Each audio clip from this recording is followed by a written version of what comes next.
This week, we're going to talk about how we represent Father God to our family. Let's send it. Please do.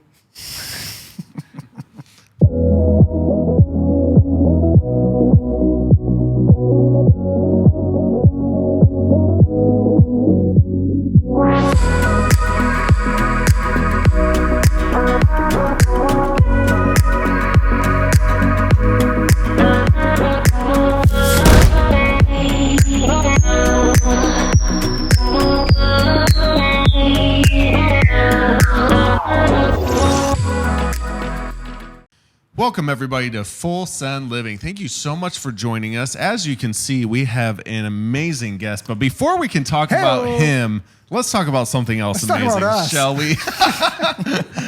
Something amazing if you're an audio listener. I don't know if you know this or not, but we have a YouTube channel, so you should go check out our YouTube channel. Just search Full Send Living, and you will see our show. Not only will you hear us, you'll see us. Beautiful. That you'll see We're things back, like that baby. happen, and it'll be amazing. So make sure you do that, and then when you go to YouTube, subscribe, comment, because we can actually interact with you that way, and it's really fun. So please do that. Now let's get on to our next person. That'd be Ethan, me. Topic. We've got Brad Sundberg here. My followers. Brad. They call me B-Rad. It's my brother. I'm not on the same level as these guys, so We know. I'm a They little bit already more know. Laid back. Don't feed off each other. He will. We just have to ramp him He's, up. yeah. I'll just have to drink some more coffee. You know More of those, a crock pot. you know those old sirens where you like crank it, like start getting going. Yeah. That's Once Brad. it's going, it's going. We got Brad on here today to talk about this topic with us. Why? Because I was trying to get advice from Brad on a trip. He said something. Ethan hijacked the conversation. I never actually got an answer for my problems, but we got this topic out of it. I didn't You even know. gotta be I didn't even know Ethan was part of the conversation until I heard weeping, and I turned behind me He's and I just saw. crying in the Apparently, what I said it Oh, affected Ethan. It's so beautiful. It's just like, wow, guys. Yeah. So let me bring you up to speed. So we went on a trip. We went hiking together, and Which our next episode we are going to discuss. yes. So what brought this up was I realized before the hike that I was way more stressed out in life and handling it poorly. I don't know why I've gotten worse at handling stress, but it has happened to me. So then I was telling that to Brad because one of the things I guess I'll just say this to the universe. Kate and I were talking about it because she said to me, I feel like I'm walking on eggshells lately with you, which I hate that. Like I hate that that's how she was feeling towards me. Well, and Because- of course, the discussion was you were building up all this pressure because of work and everything else that was going on. So it's not like it's your normal Nate is walking on eggshells. It's because it was the situation was driving what was going on in your life. yeah, just stuff. And Stressed out, Nate just couldn't handle it anymore. I'm gonna burst. I'm gonna pop, baby. Let's get nuts. Yeah. So she tells me this, which I absolutely just hated it, and I'm like, well, I got to fix this because that's not good. Because I don't like eggshells in our relationship, especially. So whatever. So I brought that up, and that's when we started talking. And then Brad said something intelligent. Doesn't happen very often. So when it happens, when it happens, Which you is gotta why listen. we had to make an actual podcast out of it. We're like, wow, it's groundbreaking. Something just happened. I'm pretty sure that earthquakes were felt in the earth. It was like the whole earth was like, The birds stopped chirping. that's why you were weeping. Yeah. yeah. I was like, oh gosh. So let's Coming get into of the this. Lord was upon it us. It was. Yeah. Okay. So it was something that the Holy Spirit was working on with me currently in the mix of my life. Not that I have perfected this by any means, but he was showing me because of the way that I had grown up in life with like the separation between adults and children, where like adults watch their own movies. They had their own conversations. Like the kids kind of weren't in that mix, just the way great parents, but there was just a separation there. So growing up, I had the separation, and then once I met my wife, she involved the kids in everything.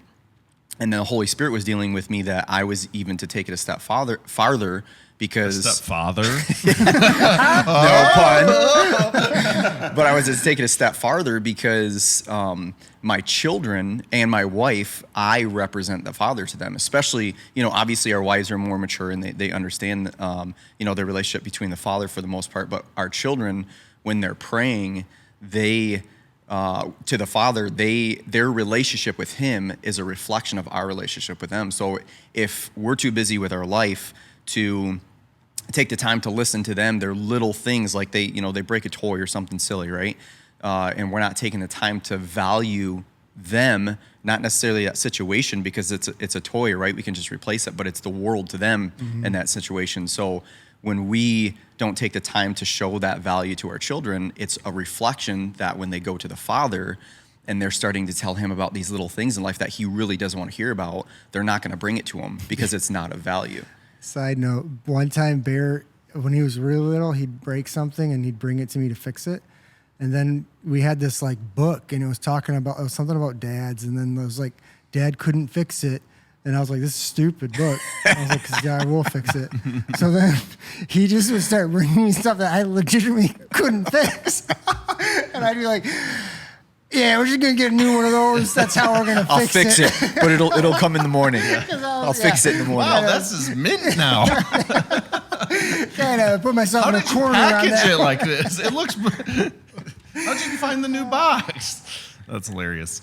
There's a lot of truth in that of the importance of including your kids in the stuff that you're doing. Lydia and I find ourselves all the time where we're just like, if you want sanctuary sometimes away from your kids, but it can make you not feel accessible or ready to fix the problems that they might have. And I think that was something that like you triggered when you were talking about that, whereas like they'd be like, Dad, I need this fixed. And you might be in a sanctuary moment. And what that can feel like is like your kids can't connect with you, or you're not available or accessible. And so you brought up, that feeling of like, if we're always away from them or we're always trying to do something for us, then it could make God feel like to them that he's not accessible or within reach. Well, and dude, I think that comes down to, for us as dads, is just mismanagement of our day. Because thinking of what brought that up when I was talking about being stressed and stuff, one of the things that Kate said was like, I don't even know, like I don't know, you come home from work and you're like, I don't know if you want to play with Bear. Do you want to play with Bear? Do you not want to play with Bear? Should I try to keep him occupied? Like, because she's just like, literally, I'm coming home and she's just like, what are we going to do here? And it was just, it's so weird. And, but to think that even like for Bear for me to mismanage my day is like then everything else is mismanaged, because then I am too, like, I just need more sanctuary time. Like, I need more, like, I can't, dude, just stop right now. I don't want to, like, I put a letter from him that he wrote me. I put it in my locker. So when I leave work, I see it because it's like, Dad, this is why I love you. Because when you come home from work, you fight me and like you play with my toys with me and stuff. And I'm just like, so sometimes I'm at work, I'm like, all right. Whew, okay, we're going to fight when we get home. He's ready. And I'm like, and only like in a fun way, but he's only getting bigger and stronger. So it's like, I have to be more ready, but it's like for me to bring certain things home from work that I didn't before was kind of like a big realization to me of like how I'm handling things and then how it's just pouring over into other areas of my life, which cause those areas to suffer. Yeah. And that'll bring value to your children and like how they see themselves as valuable too, because, we just ended up selling our house and I was talking to Cheryl as we were leaving. We literally had just handed over the keys. We're driving away and I was asking her, how she felt. And we had two little girls in the back seat that I wasn't even in that moment, I wasn't conscious of and how they were feeling. And I'm talking to Cheryl and it was almost like, it was so peaceful the way that the Holy Spirit had just, I don't want to sound like super spiritual, but it was almost like a tap on a shoulder, just like a gentle tap where it reminded me that they're back there and they have feelings. Hey. Yeah. So I just asked them, how are you guys feeling? And surprisingly, like Sophie, that's all she knew. That's all she grew up in. But to set myself and my feelings aside because we can be situational driven all the time to where we come home from work and we're stressed, and that situation is driving how now we are treating our children or treating our wife. And unfortunately, that representation is a representation of who the father is. Yeah. So when we come home all stressed and and they can't approach us and they don't feel comfortable approaching us because we're upset or they know we're in one of our moods, then and that's a direct relationship of them and the father, which is a huge responsibility for us, because you almost have to step outside of your own box and kind of suck it up and be like, yeah, my day sucked, but my family's waiting at home for me, and this is fresh I am fresh to them, because I haven't seen them all day, so I can't take what I have at work and bring it home with me. Yeah. There's that thought of like when you get off with work, you need to recharge before you're ready to engage. And it's really like a lie we've made up, that it's this thought that we have to have some time to recoup after our day. And it's like they don't require that. You know what I mean? Because Bear doesn't need to wrestle. It's like what he wants is you. Yeah. You know what I mean? He wants to wrestle, but really underneath of that, it's like he just wants you. So it doesn't always have to look like wrestling. Right. It could just look like you two just chilling on the floor watching a movie. So that's why we got Nintendo Switch. Yeah. Let's fight on the TV. Bait and switch. There we go. Yeah. We had something similar too when we bought our property. We had a night where Grayson was in his bedroom, and we just didn't consider at all how the move affected him. And we were telling him, basically, okay, we're going to bed now. And our kids go to bed at like 7:30. And by now it's like 8 and the sun's still not down. And we come into his room and he's like crying. And we're just like, dude, why? Like, first he's running around and he's crying, but we're like, why are you up right now? Like, go to bed. And we're getting super frustrated with him, and he just starts crying because we took him out of a room that used to have blackout curtains, and now his new room doesn't have blackout curtains. So he's crying because it's so different for him. And as a father, I'm not considering that. Right. You know what I mean? So like, I'm not considering how much change moving from one house to another, and how a tiny little thing like curtains felt like the world to him. And you had brought up on the hike about how little tiny things are really actually big things. And I was thinking about that exchange, how I would, in that moment, I was just like, Grayson, you're going to be fine. Just go to bed. And I remember being so frustrated because it was just like, dude, curtains. Yeah. Get over it, dude. And not realizing that in that moment, what I was showing him is that your little problems are too insignificant. They're insignificant. They're insignificant to me, and which is so jacked up. So I found with myself, and I feel like there's a lot of people like this, that there's a complacency in relationship, especially like in husband and wife relationship, and father and children relationship, where if you're not intentional about looking for stuff like that, because I feel like we have to look for that, because we might not see the signs, because we just watched, Grayson run around the room, and now all of a sudden he has to go to bed and he's crying. Well, that was legitimate. That was how he was feeling. It's just that how he was processing. That's not how we would process. So we automatically bypass that and think, okay, I'm going to spank this kid because he's not going to bed, versus really paying attention to, this huge shift that we had in our life. And now all of a sudden he's acting like this. So if there's a complacency there where now I just got to go paint the trim when you go to bed, and it's about my world and it's not about their world, we can miss so many different things that, again, go back to their relationship with a father, because we are that representation. It's hard to see. Season 3, I'm gonna just be gone, and Brad's gonna take my spot now. Brad will just have 3 microphones in the middle. Point them all. He's just like, here, there you go. This does not mean I know what I'm doing. This means I've He's fallen terrible a at lot. it, you guys. He just knows. He's like, I missed it again. Oh man, he's like, ugh. It's like somebody who really knows great form, but they're like hook shot every time. No, you're good solid. at it, dude. That I was solid. I was just staring at you like, Just how sitting at am his feet. I the co-host of this show? Like, why is Brad not taking my spot by now? Okay, you were gonna say something. I interrupted. Way less Honor Brad. cool as Brad, but he said. But it's funny how like it reminded like sometimes it's hard to see the value of what our kids value, and like how their little eyes see things, because I'm just kind of like, Bear, fall in line, dude. Like, you're Thompson, this is what we're doing, follow, and he's just, and we miss it. And I remember that I heard this comedian talking about something similar to this idea. It's like when a kid's got a balloon and it floats away and they're just like, like freaking out, and you're just like, we'll get you another balloon, like, stop. And he's like, imagine if your wallet just started floating away.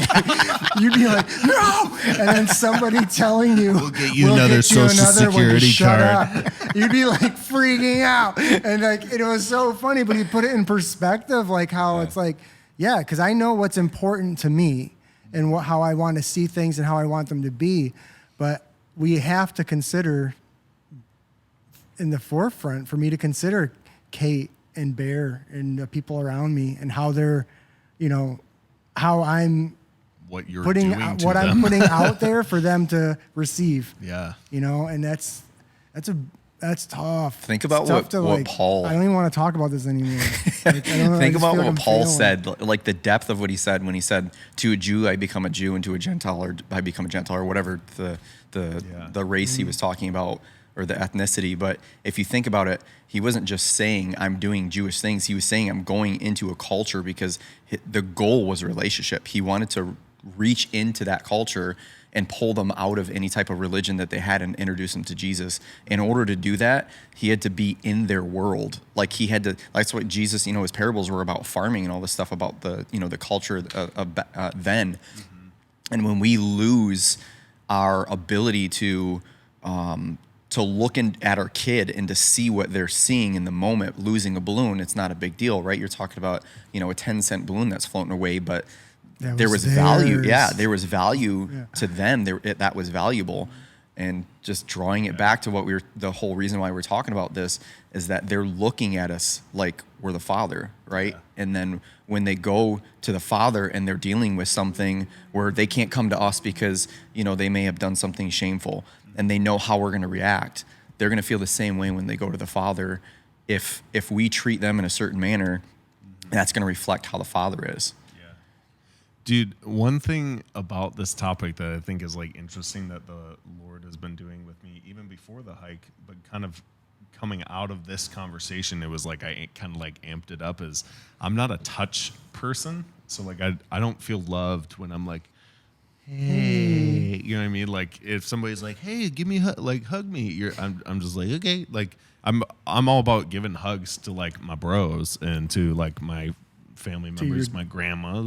And all that stuff, but to like a stranger, you know how some people are like, I'm a hugger. I'm a hugger. Yeah, like somebody, like literally a stranger from Walmart could give somebody a hug, and they'd be like, oh wow, I'm not that way. I'm literally, if you're a stranger from Walmart and you give me a hug, I'd be like, just puts him in an arm bar. Back off. That's a nice try. That's a nice try. But I was telling Lydia, I was thinking, I'm just going to get vulnerable about this because I thought this was really interesting. Is as a kid, I remember like we'd go on drives and stuff, and occasionally my dad would put his hand back here on my back, and then when we moved to Utah, Lydia's dad's a like pretty touchy guy. Well, like to people that obviously he's just like. He's like the connection. He's a connection kind of dude. He's like 6'6", like he's tall, and so when he stands by you feel you're like just there's a this baby big again. bear, and he always puts his hand like right on the back of your neck as just like a I love you kind of thing. And I was telling Lydia, I was like, something about that when your dad does that makes me feel like just a little kid again, like where I'm just like I feel so loved, just like like my dad when we were in a car and if he did that or whatever. And so I told her, I said, I'm going to start doing that with our kids, not just Scarlett, because it's easy with Scarlett because she's my little princess. But with the boys, so now like with the boys, I've just been walking and putting my hands like just on their back as we walk through the orchard or something like that, just to be like, to show them not just verbally, but like physically, like I'm here for you. Yeah. And it's done something in my brain where it's like by having my hand on your back shows it's like, even just doing it now, dude, it's like there's a different kind of level of connection. Yeah, it's like, you can do it to Brad. Do it to Brad. oh, Brad's a touchdown. I was like, He lo- well, the way you leaned in, I was like, He's a- I don't know about this. He's Like, a cuddler. okay. This one's a cuddler. And it's funny. There's certain people I do feel loved if they give me a hug or something like that. Like, but there's something about with our kids or even with our wife. Like, if you're not a touchy person, there's probably half of the people who are watching right now. They're like, I love it. Woohoo! Touch. But there's gonna be a whole other group of people who are like, they're just not that way. And with Lydia and I, it's really easy because there's a romance. There's romance there. But when it's just connection, it's different. And so I had to make this mental switch of like, I'm going to show my kids that I'm connecting by putting my hand on their back and looking them in the eyes and just saying, I'm proud of you. For why, Dad? Because you're Grayson. Yeah. You know, you're Scarlett. Because you're Knightley. You know, you're Revy. Yeah. Anyways, that was something I took away from that hike. And before the hike, the Lord was already kind of taking me on it. So when you brought it up, I was like, oh, I'm really showing them the Father. Like And kicked the it into Father- overdrive Yeah, for you. and the Father wants to connect with us, and He wants to be in our life and be present. And you know, that was just something. Yep. Yep. Yeah. So, did I just totally like just This is good. No. swoop and change the whole feel No, of it's this? just cool to, Well, good, because now you guys are silent and I'm Hey, sweaty. hey, So hey, it's okay. Ooh. All right. How do we send it then? How are we going to send it? We're gonna send it. No, Brad. How do we send it? How do we send it? No, stop. How do we yield to the Son? Yield to it, people. Yield to it, people. How do mothers and fathers and single people who are not yet married send it? All the this week? single riders. Single rider. I love that at Cedar Full Point. Single riders. You remember that at Yeah. Cedar Point? Oh, you need a single rider? That's me. Yeah, by myself. Me again. I'll never find love. Me and Kate were laughing the one day. I was like, we should have a single riders conference. Just come to single rider. Like if you're a couple, you can't come. That would be an awkward conference. You know what I Wouldn't it be think so Just funny? seats that are all separated. Single rider. you know what I think is super uncomfortable? Tell Have me. you ever gone to like a like Cedar Point or like Disney World where they've got the single riders things and that you see like a married couple, they're like, yeah, we always ride the single rider thing. That way we can get on more rides. And you're like, what? We don't like each other enough to do it together. Yeah. We'd really like to just get on and, I didn't want to go on the and then ride. talk about the experience afterwards, but not experience it together. That's too much for Too us. much. Yeah. Okay, so back to side That's trail. weird. Side note.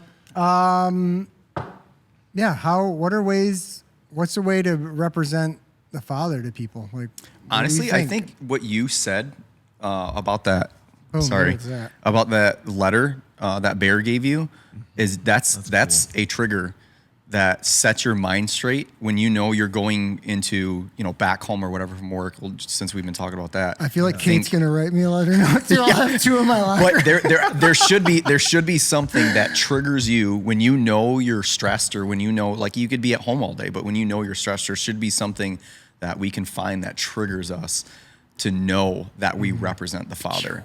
Whether it's pulling the trigger, it doesn't matter. Yeah. But that we represent the Father when we walk into the room and our children present us with anything, doesn't matter what it is. Our reaction is them looking in the Father's eyes and getting a reaction from Him. And that's a huge weight on our shoulders. But Here's an It is idea what it for is. that trigger to add on to that. So Ben Serpel did a family conference here at one time, and he talked about how they came up with their family core values, and they made a cool design and they put it like on wood on their wall. So it like when you'd walk in the door, you'd see like the Serpels are loving, they're compassionate, they're present, blah blah blah blah blah. Like we don't back down from challenges, all these awesome statements, and they just put it on their wall so that every day when they'd walk in the front door, it was like that was their trigger of that's like cool. this is who we are. So even if you have to do something like that, I think that'd be a great step. I love it. So Yeah. So find Even your if it trigger. started by putting it in your phone to come up as a reminder, to Yeah. pop up. Boop. yep. Hello. And I think be present. if you're a single rider, then I think it's looking for the people that you love most in life right now, if that's best friends, if that's parents or siblings, whatever it is, I think it's being present with your family, you know, and or those people you love, and showing them that you're present to them, that you love them, that you're available to them, because it's not just about showing just our kids or our wife, you know, or our spouse the Father. It's about showing the world the Father, and I think by doing that, But it's also being vulnerable with the Father, because in that practice, it helps you to become more, you know, attentive to when you do have a family, when you do have kids, that you're attentive to that type of relationship. Yeah. Dig that. Guys, thanks for listening. Thanks for watching. Brad, thanks for being on here. Yeah. Comment below if you have ideas when it comes to how you be present with your family, what you do to be intentional with your kids. Put that in the comments below. If you've got little ideas or even just little comments about things that have been said today, comment. Hit the like button for the algorithm, and thanks for subscribing. Love you guys. See you later, Gators. See you guys. Just send it. Oh, Noogie. Uncomfortable. Especially the cheek rub. Gentle. It's just a brush. Just a brush. backhand, too. It's worse.